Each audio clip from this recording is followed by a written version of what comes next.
Assalamualaikum warahmatullahi wabarakatuh. Hai semuanya, saya Dian Budi Rahayu dari NIM 21051666028.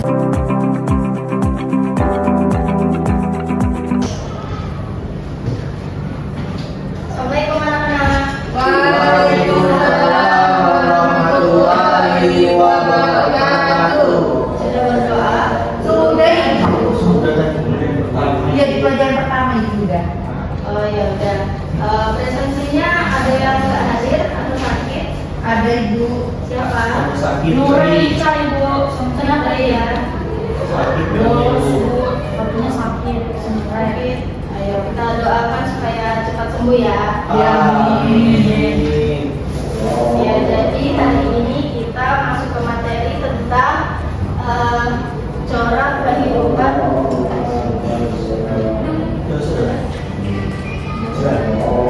corak kehidupan manusia purba di Indonesia. Nah, yang dimana di latar belakangi manusia purba atau manusia praaksara adalah manusia yang hidup sebelum mengenal tulisan, yang dimana hidup mereka masih sangat bergantung pada alam dan masih sangat sederhana. Nah, yang pertama ada Meganthropus paleojavanicus, yaitu berasal dari kata megan yang artinya besar, anthropus yang artinya manusia, paleo yang artinya tua, dan Javanicus yang artinya dari Jawa. Meganthropus paleojavanicus ini dia ditemukan di Sangiran, Jawa Tengah antara tahun 1936 sampai 1941 yang ditemui oleh peneliti Belanda yang bernama von Koenigswald. Nah, ini ciri-ciri dari Meganthropus paleojavanicus bisa dibacakan, Nabila. Meganthropus paleojavanicus yang pertama mempunyai tonjolan tajam di kepala, yang kedua bertulang putih tebal dengan tonjolan kayu yang mencolok, tiga mempunyai otot rahang gigi yang besar dan kuat, yang ketiga volume otak 900 cc, lalu yang kelima tidak mempunyai dagu, keenam mempunyai otot yang besar dan kuat. Ya. Nah, ini fosil dari Meganthropus paleojavanicus. Kemudian ada jenis-jenis Pithecanthropus. Bisa dibacakan Irfan? Pithecanthropus. Pithecanthropus. Jenis-jenisnya Serius ya? ya Pithecanthropus erectus atau manusia kera yang berjalan tegak. Pithecanthropus mojovertensis atau manusia kera. Yang ketiga Pithecanthropus solosensis atau manusia kera dari Solo. Ya, jadi Pithecanthropus erectus atau manusia kera yang berjalan tegak ini ditemukan oleh Euphonodogois pada tahun 1890 di Trinil. Ya, di Trinil Lembah Bengawan Solo, yang fosilnya berupa tulang rahang bagian atas, tengkorak, serta geraham dan tulang kaki. Kemudian untuk Pithecanthropus ini, dia fosilnya ditemukan oleh Van Koenigswald di Mojokerto, Jawa Timur pada tahun 1936 sampai 1941, sama seperti Meganthropus tadi, di mana fosilnya berupa tengkorak, dan fosilnya ini biasanya disebut dengan Pithecanthropus robustus. Kemudian Pithecanthropus soloensis atau manusia kera dari Solo ini dia ditemukan oleh Van Koenigswald dan Ovenor di Ngandong Sangiran, tepi Bengawan Solo antara tahun 1931 sampai 1933, yang fosilnya itu berupa tengkorak dan tulang kering. Nah, ini fosil dari Pithecanthropus yang ada di sekitar teman kalian tadi. Nah, Homo sapiens. Coba dibacakan emang. Homo sapiens tingginya tinggi 130 sampai 210 cm dengan berat 30 kg sampai 190 kg, memiliki volume otak 1000 sampai 2000 cc dengan rata-rata 1350 sampai 1490 cc. Berjalan tegak dan memiliki muka tidak terlalu menonjol ke depan dan mampu membuat peralatan dari batu dan tulang meskipun secara sederhana. Ya, bagus sekali ya. Terima kasih. Ya, ini fosil dari Homo sapiens yang disebutkan oleh teman kalian tadi, Emma. Kemudian, nah, Ibu punya pertanyaan dari Homo ajagensis ini. Ada yang tahu nggak ciri-ciri dari Homo ajagensis? Yang bisa jawab dapat reward. Boleh searching, boleh sambil searching di HP. Jadi sambil kalian searching, saya akan menjelaskan sedikit, yaitu Homo ajagensis ditemukan oleh Van Richthofen pada tahun 1889 di Wajak, dekat Tulungagung, Jawa Timur. Nah, fosilnya ini berupa tengkorak yang besar sekitar ukuran 130 sampai 210 cm dan berat badan sekitar 30 kg sampai 150 kg, sama seperti Homo sapiens tadi. Nah, ada yang sudah bisa menjawab ciri-ciri dari Homo ajagensis?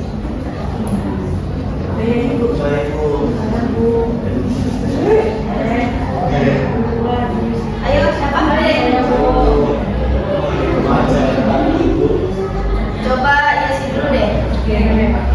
Ciri-ciri Homo ajagensis. Yang pertama, tulang tengkoraknya sedang menonjol, memiliki muka datar dan lebar, hidungnya lebar dengan bagian mulutnya menjadi sedikit, dahinya sedikit miring dan di atas matanya ada busur penyata. Kemudian volume otak sekitar 1630 cc dan tingginya sekitar 173 cm.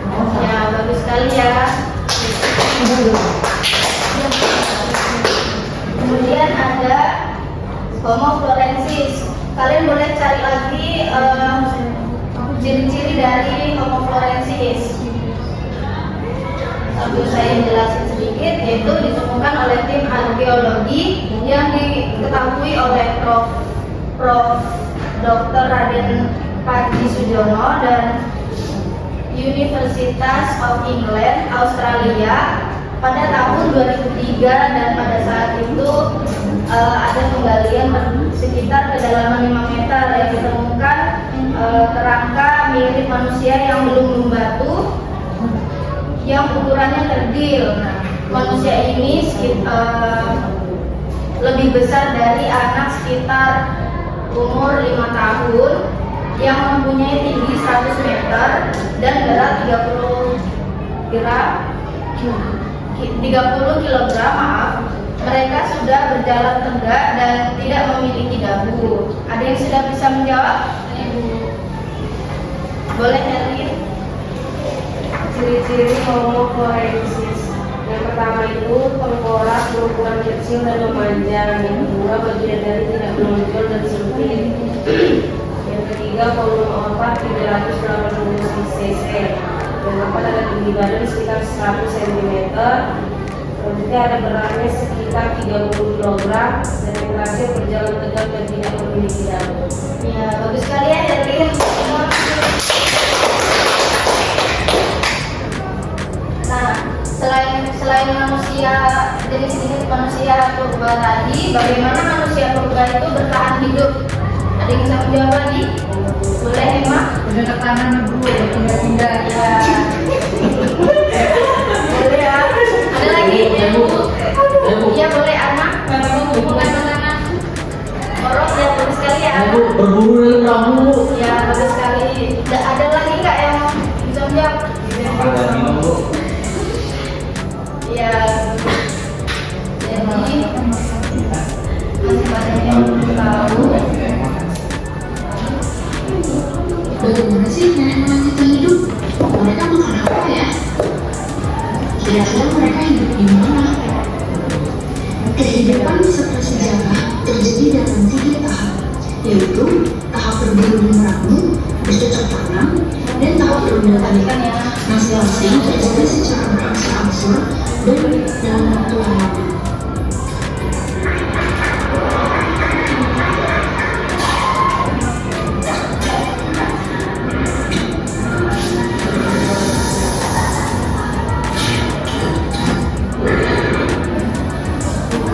Tahap paling awal dari perkembangan kehidupan manusia adalah masa berburu dan meramu. Pada masa ini, manusia mengandalkan hewan dan tanaman liar sebagai sumber makan. Mereka berburu hewan seperti babi atau kerbau, kerang-kerangan atau ikan, dan mengumpulkan berbagai jumlah dari tempat seperti padi dan gandum liar untuk bertahan hidup. Mereka diketahui hidup dalam kelompok kecil, tidak memiliki bereaksi, dan telah memiliki untuk memasak, menghangatkan diri, dan memakan buah pada saat makan. Karena mengandalkan alam sekitarnya untuk makan, manusia pada masa ini hidup secara nomaden atau berpindah-pindah mengikuti ketersediaan makanan. Apalagi pada masa Pleistosen saat mereka hidup ini, bumi kerap mengalami masa es di mana iklim dan kondisi bumi terus berubah. Mereka akan meninggalkan tempat tinggal mereka saat mulai kehabisan makanan atau mengalami persaingan ketat dengan manusia atau hewan lain di sekitarnya. Hobi berpindah-pindah rumah ini menjadi penyebab migrasi manusia dari tanah asalnya di benua Afrika ke seluruh penjuru dunia, salah satunya Indonesia. Selama puluhan dan ratusan ribu tahun, mereka terus berpencar ke berbagai tempat di bumi untuk mencari makan. Persebaran itulah yang menyebabkan di setiap penjuru bumi pada saat ini ada manusia. Selain api, manusia juga sudah bisa membuat alat-alat sederhana dari batu yang digunakan untuk berburu, melindungi diri, dan mengolah makanan.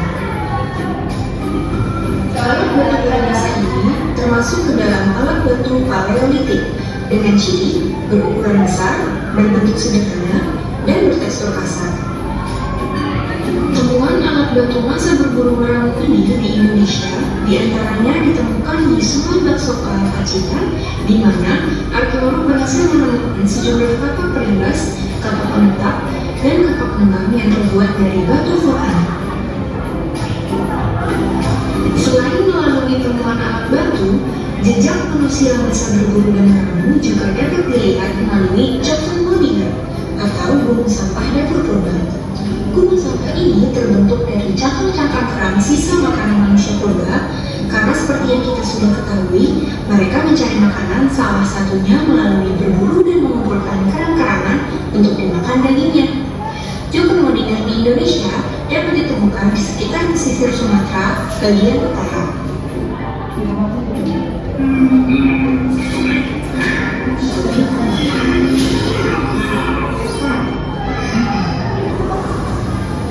Sekitar 10.000 tahun yang lalu, masa Pleistosen berakhir dan bumi memasuki masa geologis terkininya, yaitu Holosen.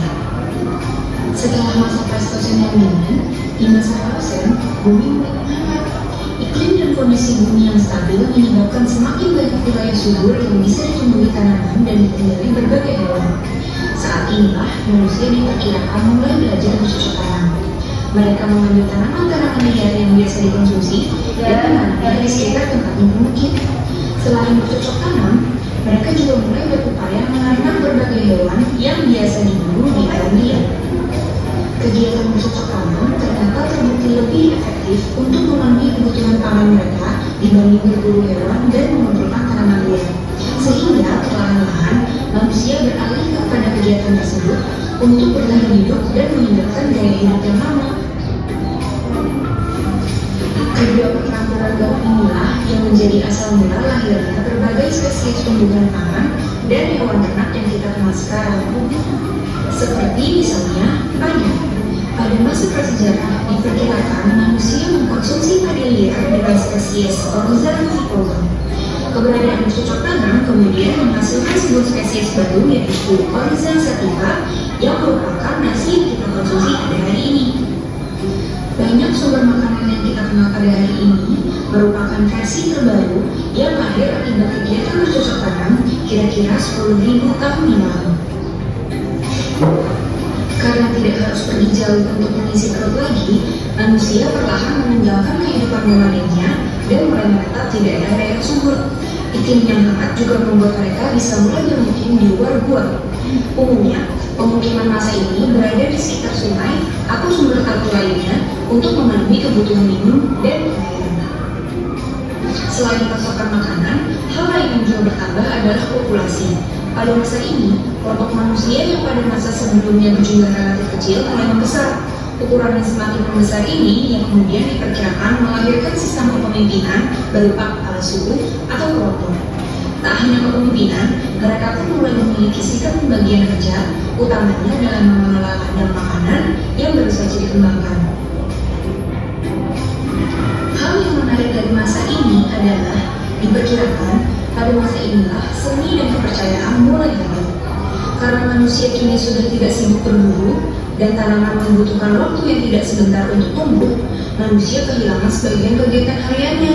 Saat itulah mereka mulai berkarya. Mereka menuangkan kreativitas mereka melalui membuat lukisan-lukisan di dinding gua dengan berbagai warna alami dari batuan, membuat hiasan pada gerabah yang mereka gunakan sehari-hari, atau membuat perhiasan-perhiasan dari berbagai jenis batuan dan kerang. Tak hanya Sudah jelas videonya? Ada yang bisa menyimpulkan enggak? Boleh Jidan?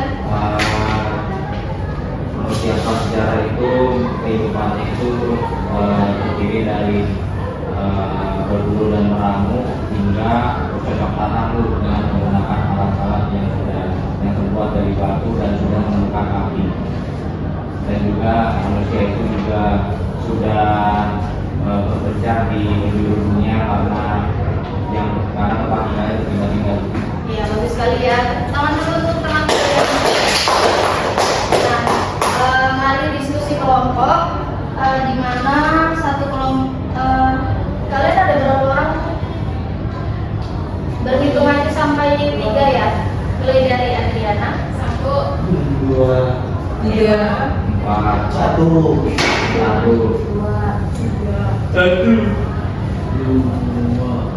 Ya, boleh ngumpul di kelompok masing-masing ya. Ayo kelompok satu di sini. Dan tidak. 1. Tiga itu di mana? Oh, sebenarnya lagi bus. Ayo. Ini tidak.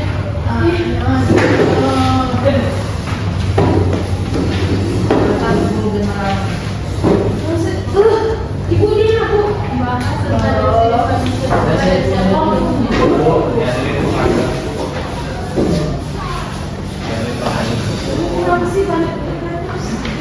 ayo kita tenang ya. Kamu makan dulu. Emang ada yang punya pulpen nggak kelompoknya? Saya bu, hari ini tuh bukan bisa ya, sekolah mau bukan. Kateron.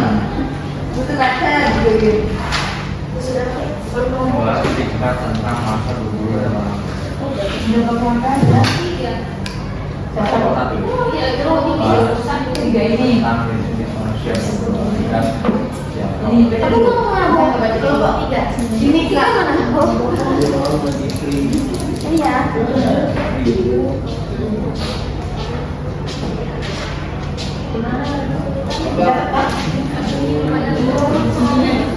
Kamu lagi ya?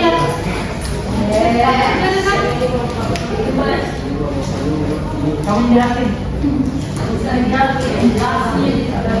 Ibu mau bantu saya?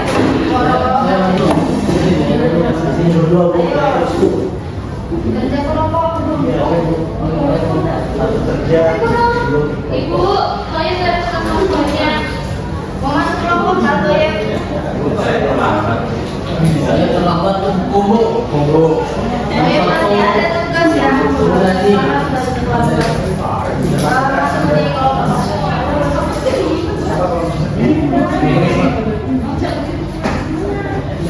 Oh,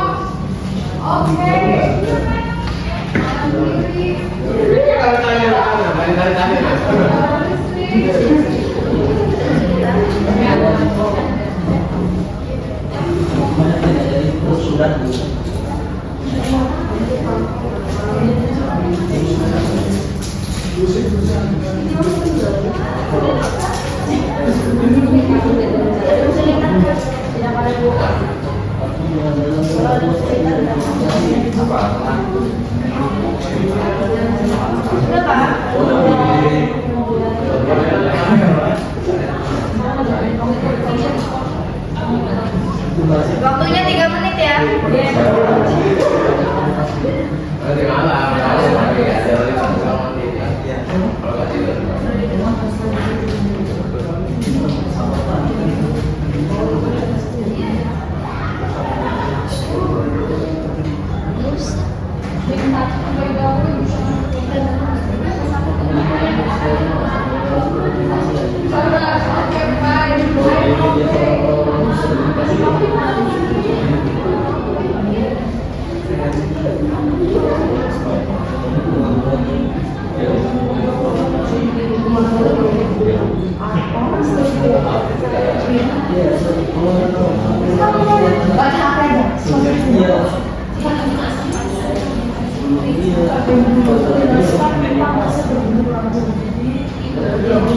Ayo jangan ngomong terus.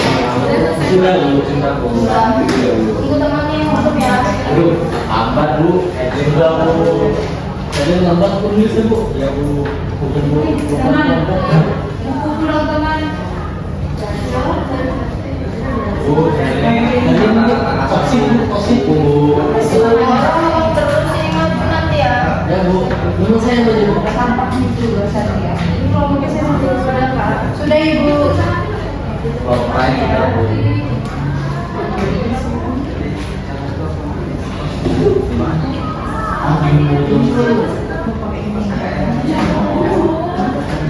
Nabila gabung sama kelompoknya ya. Udah diskusi. Sudah. Tunggu ya.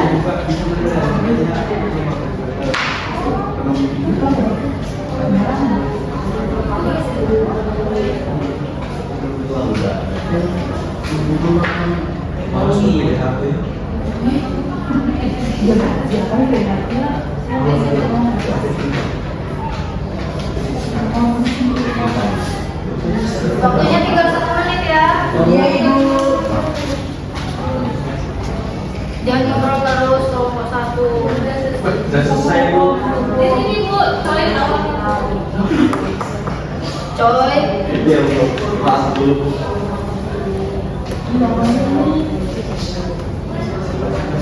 Diskusi yang diskusi.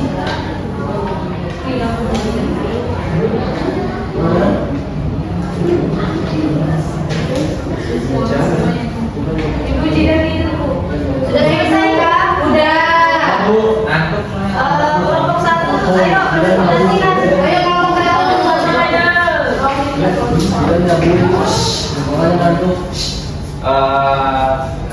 Meganthropus paleojavanicus, penemunya Konigswald, lokasinya Sangiran, Sragen. Ciri-cirinya memiliki rahang besar, otak 100 cc dan diperkirakan hidup 1,5 juta tahun yang lalu. Selanjutnya yaitu Pithecanthropus mojocertensis, penemunya Konigswald, lokasi Mojokerto, ciri-ciri dahi tebal, otak 1000 cc, terus hidupnya 1,4 juta tahun yang lalu. Yang ketiga Pithecanthropus erectus, penemunya Dubois, lokasinya Trinil, ciri-ciri tegak, volume otak 1200, menggunakan alat batu sederhana, terus hidupnya 700 sampai 200 tahun yang lalu. Habis itu Pithecanthropus soloensis, yaitu penemunya Konigswald, lokasinya di Nandong, ciri-cirinya tulang dahi tebal daripada erectus, volumenya 1300 dan hidup sekitar 400 tahun yang lalu. Habis itu Homo wajakensis, penemunya Dubois, lokasinya di Wajang, ciri-cirinya wajah modern daripada Pithecanthropus, volumenya 1350, hidupnya 40.000 tahun yang lalu. Habis itu Florensis, Homo florensis, penemunya Peter Brown dan Mike Morwood, lokasinya di Liangguang, Flores, Ciri-cirinya memiliki tubuh kecil sekitar 1 meter, otaknya 380 cc, alat batu sederhana dan 17.000 sampai 13.000 tahun yang lalu. Terakhir Homo sapiens, penemunya nggak tahu lokasinya di seluruh dunia. Ciri-cirinya otaknya paling besar daripada manusia purba yang lain, mampu berpikir abstrak dan menggunakan bahasa, dan hidup sekitar 200.000 tahun yang lalu sampai sekarang. Ya bagus sekali ya, kalau mau satu tepuk tangan dulu.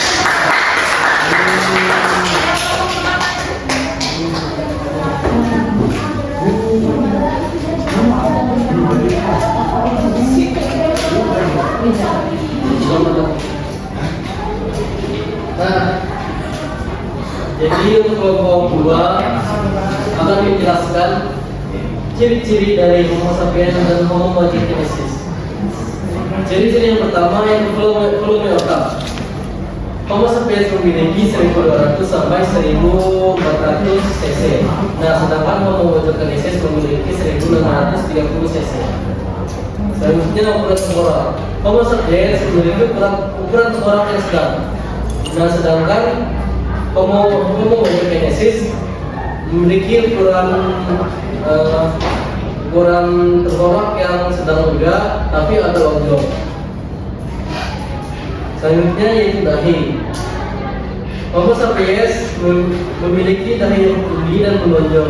Nah, sedangkan Homo erectus sedikit mirip dengan busur kening yang menyata. Ini saja. Tangan dulu untuk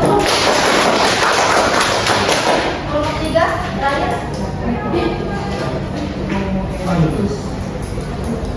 Perlu banyak. Kami membahas tentang masa berburu dan meramu. Jadi berburu adalah kegiatan mencari dan menangkap hewan liar untuk dijadikan sumber makanan. Jadi orang purba ini menggunakan berbagai strategi serta alat untuk berburu seperti tombak, busur, panah, perangkap, dan jebakan. Berburu melibatkan yaitu dia melacak, memintai, dan menjaga dengan tujuan untuk mendapatkan daging, kulit, tulang, dan bahan lainnya yang paling berkaitan dengan kehidupan sehari-hari.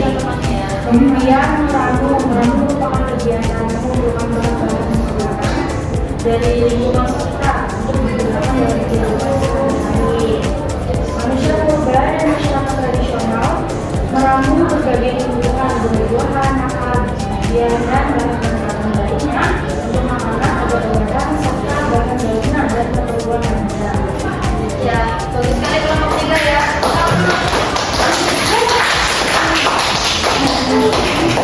Dari penjelasan manusia purba tadi, ada yang bisa menunjukkan lagi? Ayo. Ayo, Boleh, Irfan? mulai dari pelajaran ini mengenai manusia purba. Manusia purba ini mampu bertahan hidup dengan cara berburu dan mengumpulkan makanan. Mereka juga bisa membuat tempat tinggal, membuat alat, bekerja sama, dan bisa menggunakan api. Mereka juga beradaptasi dengan kondisi lingkungan untuk dapat hidup terus menerus. Ini kata saya ini. Bagus sekali ya. Jadi kalian punya tugas rumah, kalian buat infografis tentang jenis-jenis manusia purba serta bagaimana mereka bertahan hidup. Oke, Bu. Individu kelompok. Kelompok aja. Kelompoknya mulai bagi luas. Kumpulnya sebelum pertemuan kita minggu depan ya. Baik, Ibu.